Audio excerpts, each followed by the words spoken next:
We're studying 1 Corinthians chapter 15. The importance of the resurrection is where we are this week. I think last time we were together, I talked about it, but the importance of the resurrection and how baptism connects to it, I believe, is what we discussed. We didn't really get into the text, so we'll do that today. Now, if Christ has preached that he has been raised from the dead, and of course this was the preaching of the apostles, how do some among you say that there is no resurrection of the dead? If that's what we teach, why are you saying there is no resurrection? Think about it. If there is no resurrection of the dead, the consequence of that would be Christ is not risen. Then where's your hope? What do you hope in? Why are you a Christian? It doesn't make any sense. The resurrection of Jesus is the beginning of what will be the general resurrection. It commenced when the Lord was resurrected from the dead, and maybe some others, I don't know about that. But as far as the general resurrection is concerned, it concludes in the last day of time. John 5:25. Jesus is speaking, most assuredly I say to you, the hour is coming and now is when the dead will hear the voice of the Son of God. The time is coming and the time is right now. The dead will hear the voice of the Son of God. Who are the dead? That's those who do not know God. They're living dead. He's not talking about the ones in the ground. He's talking about those who are alienated from God. The word dead, always remember, the word dead generally means separated. So when a person is separated from God, they are spiritually dead. And these are the people Jesus is talking about. The time is coming, and that time is right now, as he spoke, that the dead will hear the voice of the Son of God, because the Son of God is preaching, and those who hear will live. Now, there's obviously more to hearing than just hearing the words that are spoken. The word here conveys more. And this is where sometimes in religion things get so messed up, and they don't have to be. Everybody knows that the word hear doesn't mean just hearing the gospel. That there's great value, potential value, to hearing the gospel, but it's not necessarily going to result in good things. In Romans 2:13, Paul said it's not the hearers of the law who are just, made just, justified, made right in the eyes of God, pardoned, forgiven. The word just conveys all that. It's not the hearers of the law that are going to be justified. It's going to be the doers of the law. These are the ones who are justified. We hear so much today in our modern world where it's all about hearing and believing, period. Doing is non-consequential. It doesn't matter what you do or don't do. It's whether or not you believe. Now, obviously, Paul the Apostle did not subscribe to that philosophy. In order for a person to be justified, they have to hear what the Lord has said, and they must act upon the things he has said. What makes acting so important? Why is it so important that a person acts on it? What must we do to be saved? They asked Peter and the apostles. And Peter responded, you must repent and be immersed in water for forgiveness of sins. They heard the gospel, but that didn't justify them. Why was doing what the apostles said of such importance? One thing about doing, and it's always going to be true, a person only does what the Lord has said to do because they believe. Faith is what motivates us to do. And that's why doing is so important. He doesn't mention faith, but it's obviously implied. You must do what the Lord wants you to do. And a person who has faith in God, they're going to do it. Now, sometimes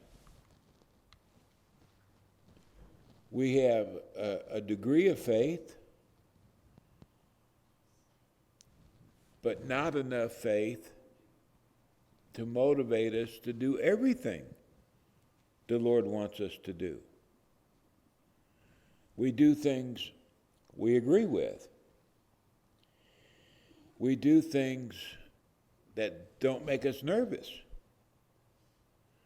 We do things that we're not afraid to do, or we're not afraid of the consequence if we do. Depending on how much we trust God, that in itself is going to determine what we will or will not do. And this is what makes doing so important. By doing, I demonstrate my faith. You know, James said, show me your faith without works. Well, you can't do it.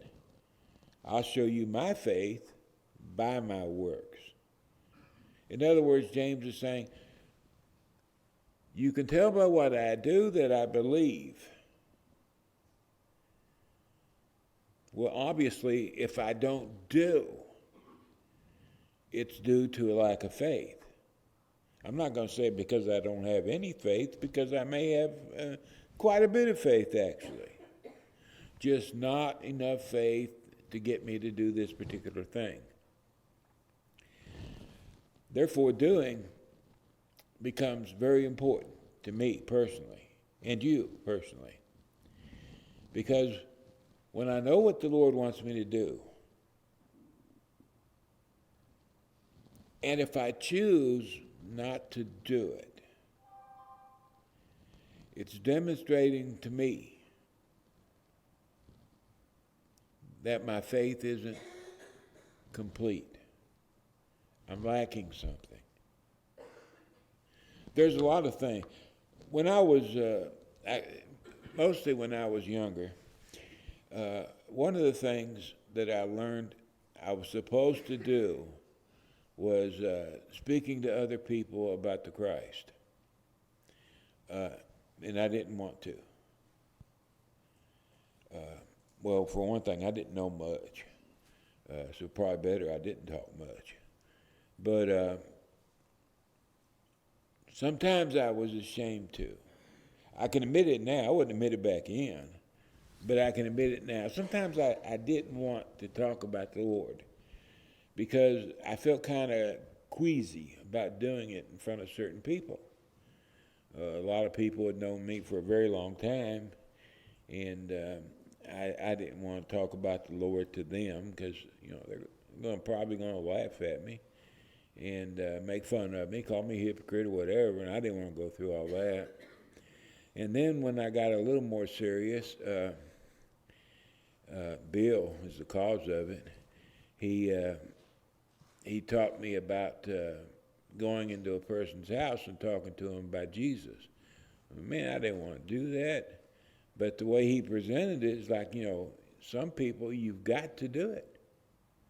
And you can tell if you've got to do it. Back then, we were carrying projectors into people's houses and showing Jules Miller film strip.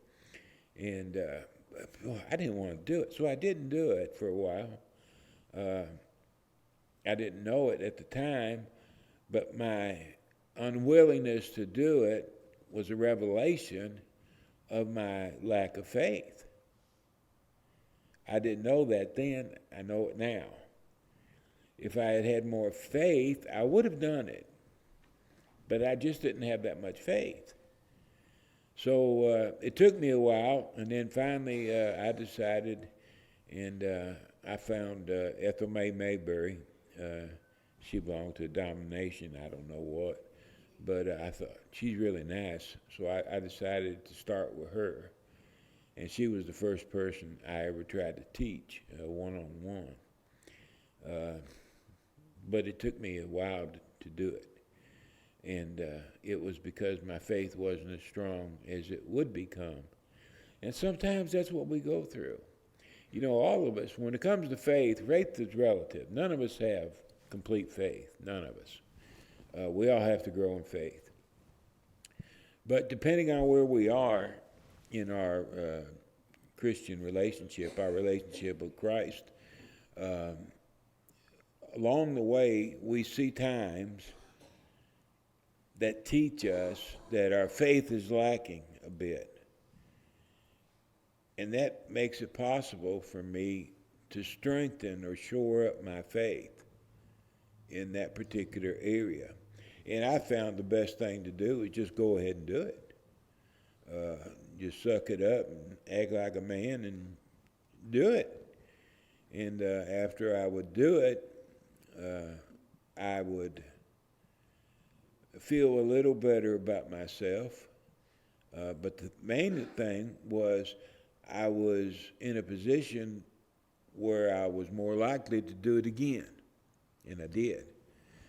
And again and again and again. And as I did, my faith became stronger and stronger and stronger. I know what I'm supposed to do and experience. You put the two together, faith blossoms. You've got to have both. And that's what we're being told by Paul. It's not the hearer that is made justified in the sight of God. It's the doer. And sometimes it is so hard to do, but I'll do it anyway.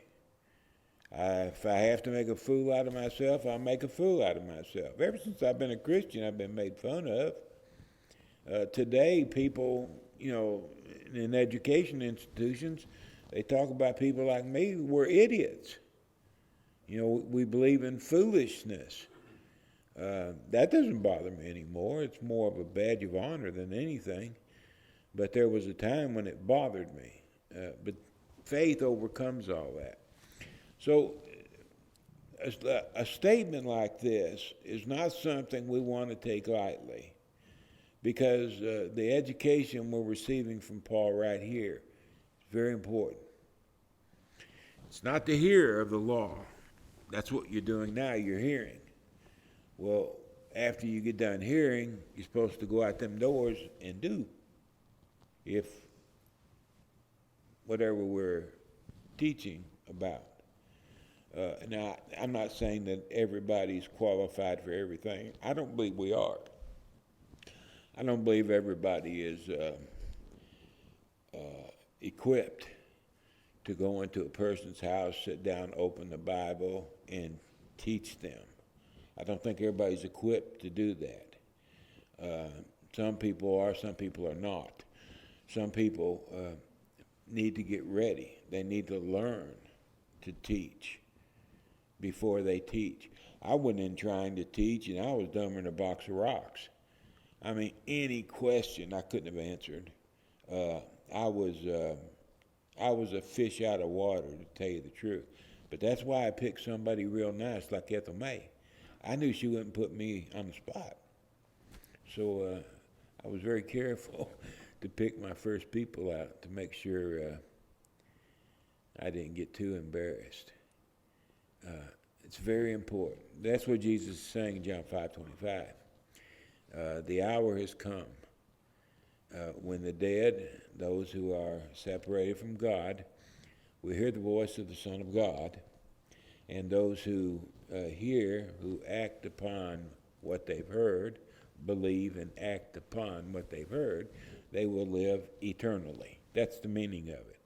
Sometimes, and I've heard preachers on the TV get this mixed up, John 5, 25 and 26, and then you get into verse 28, and they teach it as all one thing, and it's not. In verse 25 here, he's talking about the spiritually dead. They hear the gospel, and they come to life, like the people did on Pentecost. What must we do? They heard the gospel. What must we do? They came to life. They believed what they heard, and then they acted upon it by repenting and being baptized, and they are living eternally, spiritually at the time, eternally today, provided they remain faithful. Are there any questions over that? Okay, now having said that, Jesus said this in verse 28. Now do not marvel at this, at what? What he had just said about the dead hearing the voice of the Son of God and living. Do not marvel at that, because there's something bigger than that coming. What is that, Lord? The hour is coming in which all who are in the graves shall hear his voice and come forth. Now here, he's speaking, of course, about the deceased, those who are in the dead. You're talking about billions and billions and billions of people. No one has a clue what the number might be. There have been so many people since the beginning of time who have died and been buried, or who have died and have dissipated in one way or the other. The hour is coming, the hour.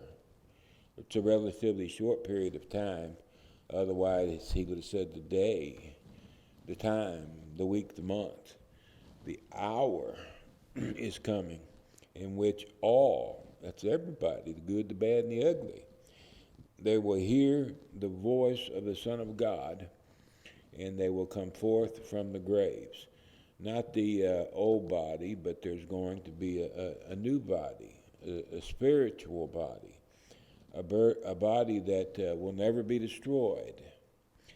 You and I, we live in a body now.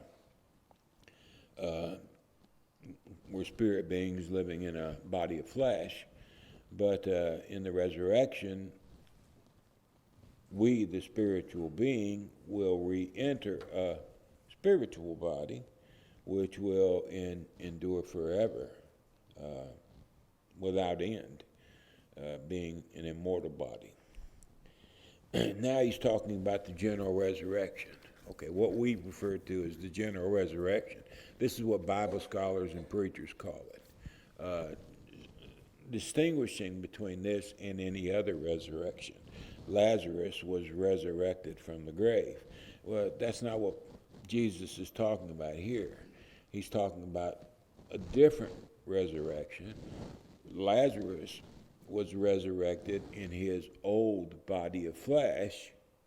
He's talking about a resurrection when people are raised in a new body. Oh man, that'll be good. A body that doesn't get arthritic, doesn't have heart attacks, just lives forever. And they'll come forth. Those who have done good in life, they'll come forth to the resurrection of life. And those who have done evil, or anything other than what God has willed, that's considered evil because they rejected the divine will. God is the creator. He put us here for a reason. And most people, as we know, are going to disregard his reason because they prefer to live life on their own terms. And whatever that may be, it's called evil, okay? It's not just murderers and rapists and things like that. Those who have done evil will come forth to the resurrection of condemnation. And this is where the immortal body becomes very painful, because those who are condemned in the judgment will forever be condemned. They live in a body that will never be destroyed. It'll suffer pain, anguish, agony. The person dwelling in the body will suffer regret. I've thought about one of the worst things that would bother me, I know, is thinking back on all the opportunities I had to change my ways, and I thumbed my nose at it. That would bother me the most. I would know it was my fault. Okay, a lot of people tried to talk to me. A lot of people tried to help me. The Lord died for me. And knowing all that, I still thumbed my nose at it and would not do it. And I got to live with that knowledge forever. So while there is torment beyond our comprehension, I think the worst torment is going to be inside the mind, the regrets. That I don't do guilt very well. It always makes me crazy. I could imagine that guilt. Anyway, when the Lord died, behold, the veil of the temple was torn in two from top to bottom, and the earth quaked and the rocks were split. Now, the first part, the veil of the temple was torn in two, and it's significant from top to bottom. If you were going to tear a curtain, you would grab it at the bottom and tear it, and it would go up. In this case, it started tearing at the top and came down to the bottom. There's nobody up there, How'd this thing tear? And there were people in there. This was the hour of prayer. The priests were in there, and they would have seen everything that happened. They would have been witnesses to this veil tearing. Now, the veil tearing is very significant. You recall in Matthew 23, Jesus told the Jews, Jerusalem, Jerusalem, how often I tried to gather you together, but you would not listen to me. You always did your own thing. And then he summarized, behold, your house is left to you desolate. It was the house of God, the temple. It was always called the house of God. It was never called the house of the people. It was God's house. God dwelt there. He lived in the most holy place within the temple, God's house. But on this occasion, Jesus said, it's your house. It belongs to you Jews to do with as you choose to do. Why? Because it is presently desolate. The word desolate means forsaken. God has forsaken the temple. He's left the temple. He's left the Jewish people.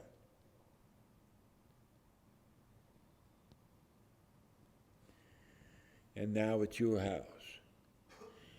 And to demonstrate that God was gone from heaven to earth, the curtain was torn. And look, God isn't there anymore. People today, religious people, it's like in Israel today. People are constantly talking about we have to help Israel because they're God's people. And they quote all kinds of scriptures from the Old Testament that we must protect God's people. They couldn't be further from the truth. They are not God's people. God forsook them. Jesus said God isn't there. The curtain was torn and God wasn't there. And then 40 years later, General Jesus brought the Roman legions into Judea, into Jerusalem, and they leveled the city. Most people were killed during the siege, and when they had taken the living captive that they wanted, about 50,000 according to Josephus, they leveled all the buildings.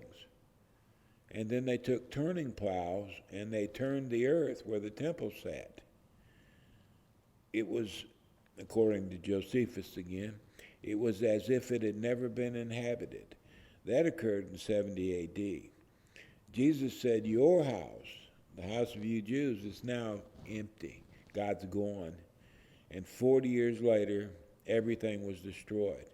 Today, people are saying we must help Israel because they are the people of God. That is not true. I think that's my personal belief, that it's in the best interest of the United States to help Israel because it gives us a footing over there. That's me, okay? But not because the Lord would have us to do that. I do not believe that, not one whit. And I've heard all kinds of people say that, getting on TV, governors, senators, a lot of people saying that, but it's not true. If we want to help them, which I do, fine. But don't lay it off on the Lord. It's not. This is the proof that that's not the case. I'm going to talk about that a little bit in the sermon, and when I do, you'll know it. I won't have to explain it too much. So that might save me a couple minutes. Anyway, what I really want to see here, the graves were opened, and many bodies of the saints who had fallen asleep were raised. How many of the dead were raised from the dead? I don't know. It just says many. Many bodies. Not many people, but many bodies. You'd have to take the spirit, and it would have to re-enter the body. The $64,000 question is, was this a body of flesh, or was it an immortal body?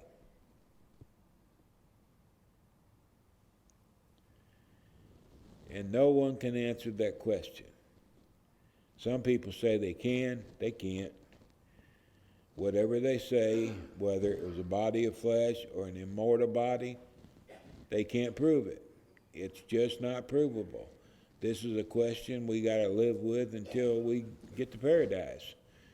And then we can ask who was raised from the dead that day. Jesus was raised from the dead.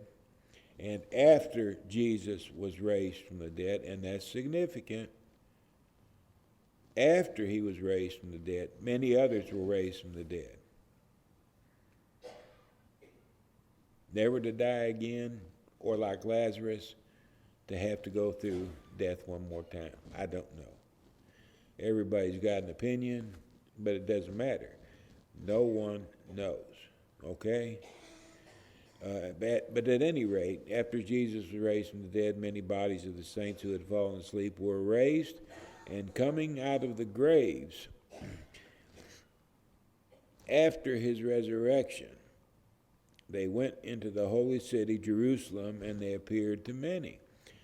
Apparently, I would think, and this is only my guess, these people may have been known by people who were in the city of Jerusalem. Okay? They had been dead for however long, but these particular people were raised from the dead because they could go into the city and maybe talk to a mama or daddy, a son or a daughter, friends and neighbors. The point is, there would be a proof that a resurrection had taken place. Jesus was raised from the dead, and every one of these people raised from the dead would have been proof that a resurrection had occurred. So that's the reason why they were raised from the dead, to witness to Jesus' resurrection. But, and I really wish we knew the answer to the question, whether they were immortal bodies or flesh bodies. But I've looked, there's no answer that I've ever found. And you look in commentaries and you'll find answers, but you know how commentaries are. They're all the time guessing at things that they don't know the answer to, and you have to be very careful.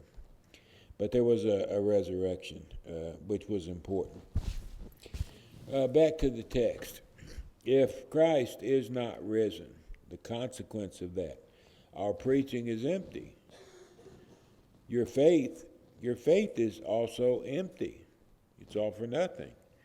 I'm standing up here talking about something I know nothing about. And you believe something you know nothing about. So you're dumb as I am. If Christ is not risen, what in the world are we doing here? Yes, and we are found false witnesses of God, Paul and people like me and you, we're false witnesses. We're testifying that Jesus was raised from the dead. We have testified of God that he raised him up, whom in fact he did not raise up. If Jesus isn't raised from the dead, we're all lying.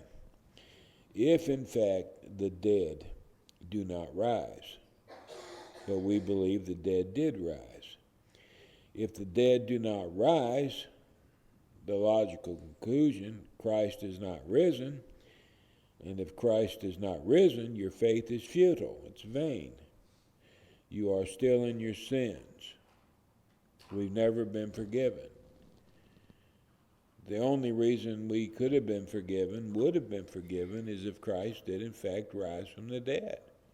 And if he did not, we're still in sin. What are we doing here? We should be out fishing or hunting or sleeping or whatever it is you like to do if Christ did not in fact rise from the dead.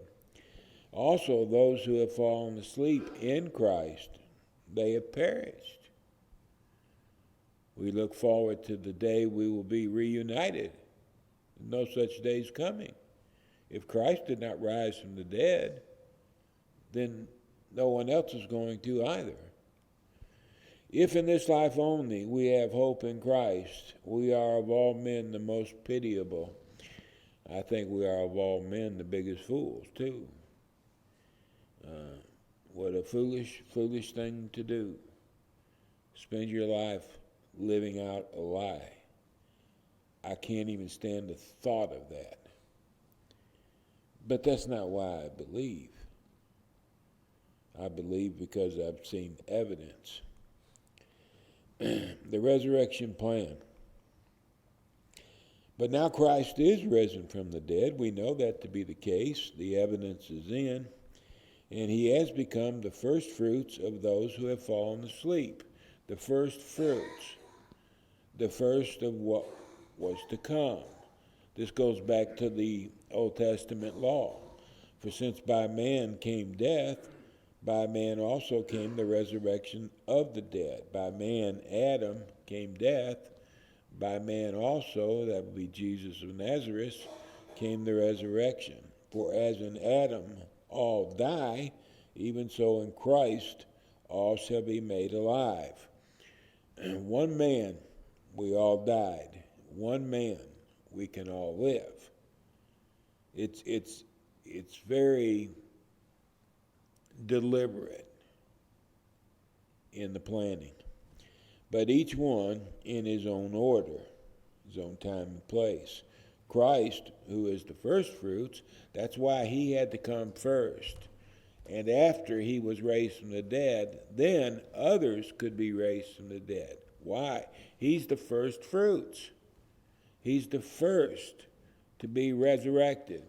And at this point, I've got to give you my opinion. And please remember, it's just my opinion.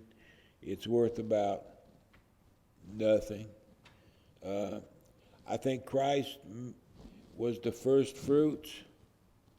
He was the first raised an immortal body. The first. But he was the first fruits.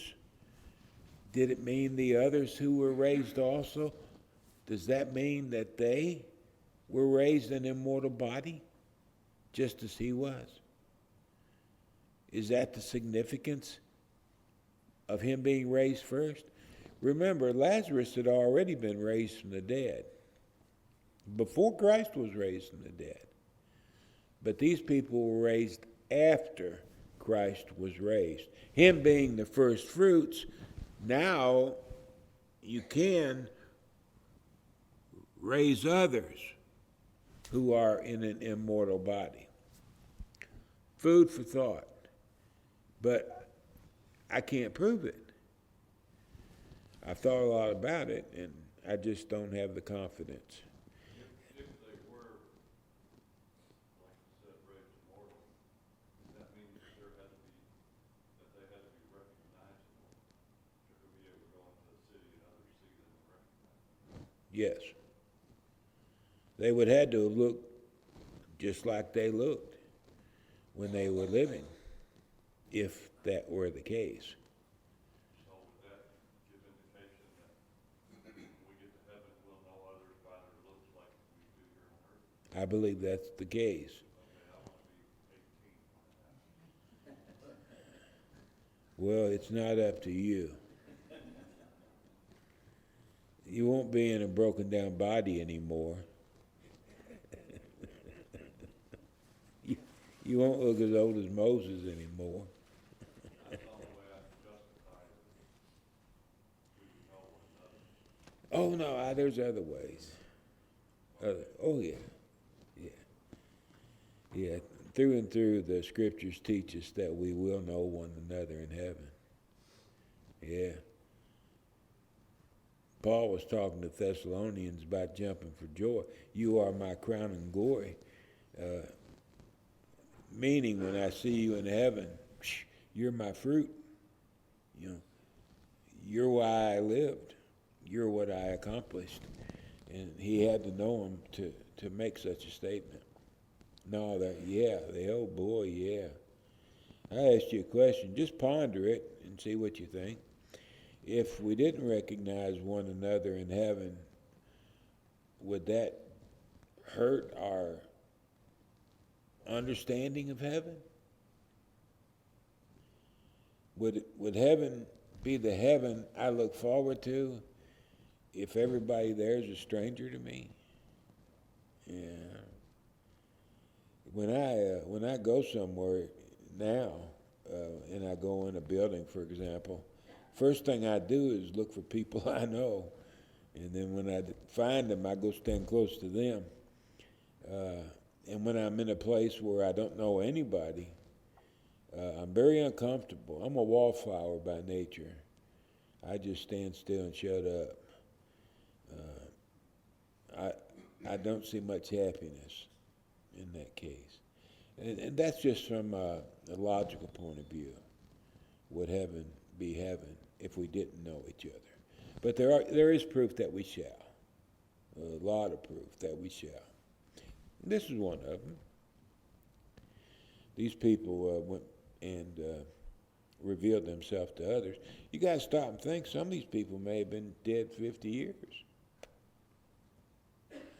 You know, did they go back looking like a 50-year-old corpse? No. That'd be a shocker, wouldn't it? Yeah, it would. And then, too, you wouldn't recognize them. It's a skeleton. Each one in his own order. Christ will come first, a resurrected body that he re-entered, and afterward, those who are Christ that is coming. Some people came forth, it wasn't at his coming. They came forth as witnesses, and we just don't know whether they were in the flesh or in mortal bodies. The main body is going to come on the last day. And that includes us, I hope. The first fruits, that comes from Leviticus 23:10 if you want to study it. Speak to the children of Israel and say to them, when you come into the land which I give to you and reap its harvest, then you shall bring a sheaf of the first fruits of your harvest to the priest. That was an offering of a promise of much, much more crops to come in. You offer to the priest, there's much more that's going to come. Christ was the first fruit. He was the offering to God of the first, implying that many, many, many more are going to come. And that will be the day of the judgment. I'll stop there. We'll commence somewhere around verse 23. God willing, next week.